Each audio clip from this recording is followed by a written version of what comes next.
ഉണ്ണിക്കണ്ണനെ യശോദയായ അമ്മ ഉരുളിൽ കെട്ടിയിട്ട കഥയാണ് ഇന്നിവിടെ പറയുന്നത്.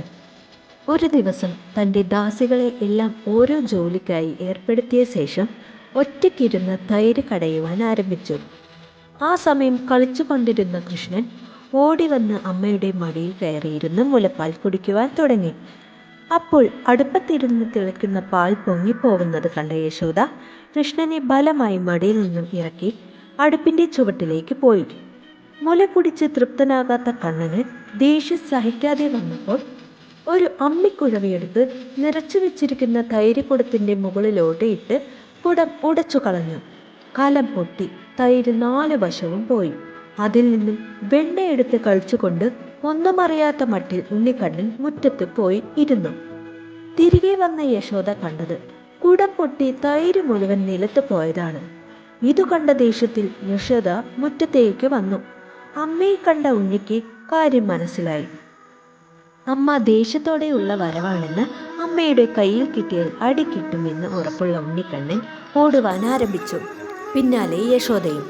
എന്നാൽ എത്ര ശ്രമിച്ചിട്ടും യശോദയ്ക്ക് കണ്ണനെ പിടിക്കുവാൻ കഴിഞ്ഞില്ല. പെട്ടെന്ന് അമ്മ ഓടി ഓടി ക്ഷീണമായി എന്ന് മനസ്സിലാക്കിയ കണ്ണൻ അമ്മയ്ക്ക് പിടി നൽകി.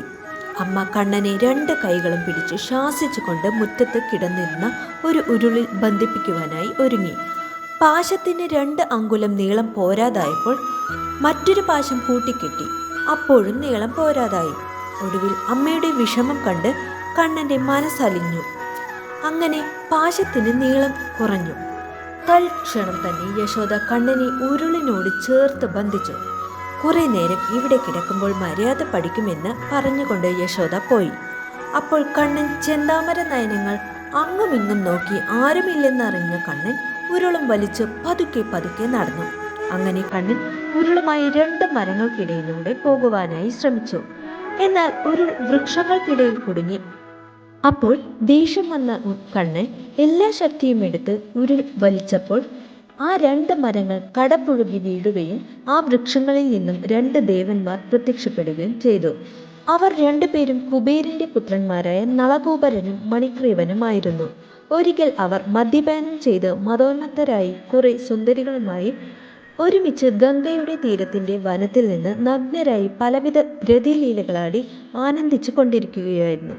ആ സമയം അതുവഴി വന്ന നാരദമുനി ആ 2 കാഴ്ച കണ്ട് അത്യന്തം കോപാകുലനാകുകയും ബോധമില്ലാത്തവരെ പോലെ പെരുമാറുകയും നിങ്ങൾ മരുതമരങ്ങളായി തീരട്ടെ എന്ന് അദ്ദേഹം അവരെ ശപിക്കുകയും ചെയ്തു.